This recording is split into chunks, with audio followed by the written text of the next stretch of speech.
আসসালামাইকুম সকল কবুতর প্রেম বেড়ে জানাচ্ছি আসসালামু আলাইকুম। আশা করি সকল আছেন আলহামদুলিল্লাহ ভালো। এই যে আমার কালো বুতরি, আমার খুব ফেভারিট এক জোড়া কবুতর কালো সাপচিলা, তার জোড়ার পেয়ারিংয়ের দোনো বাচ্চা একসাথে ফুটছে মাশাআল্লাহ, আল্লাহর অশেষ মেহেরবান।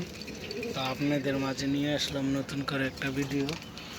তো আপনারা আশা করি যেখান থেকে দেখেন, এই যে আমার এই জোড়াগুলা খাবার খাইতেছে, যেইখান থেকে দেখেন অবশ্যই লাইক শেয়ার দিবেন।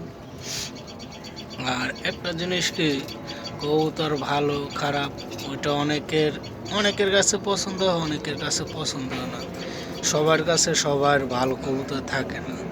যদি সবার কাছে ভালো কবুতর থাকতো তাহলে সবাই এই সেরাটা থাকতো। তো আমি এই কথাটা বললাম কি কারণে, আরেকজনের এখানে ভালো কবুতর আছে, আমার এখানে নাই। তো আমি চেষ্টা করব ভালো কবুতরের জন্য, কিন্তু অপমান করাটা ঠিক না, বুঝলেন না। তো আমার এক ছোট ভাই একজনের কাছে কবুতর আনতে গেছে, দামের জন্য অনেকটা আর কি খুব খারাপ ব্যবহার করছে, যেন এত দাম দা কিনতে পারবে না আনতে। তো আমাদের কাছে কিছু কিছু পার্সন আছে কবুতর যেন দেখলে দেখার মতো নয়, হয়তো বা কালো কি ভাইয়া, কিন্তু কবুতর হিসেবে 100 গুল্লি মিস হইব, কবুতর মিস হইব না। তো আপনার যেখান থেকে দেখেন, তাই ভাই ইউটিউব চ্যানেলটা সবাই লাইক শেয়ার দিবেন, অন্যকে দেখার সুযোগ করে দেবেন। ভালো থাকবেন।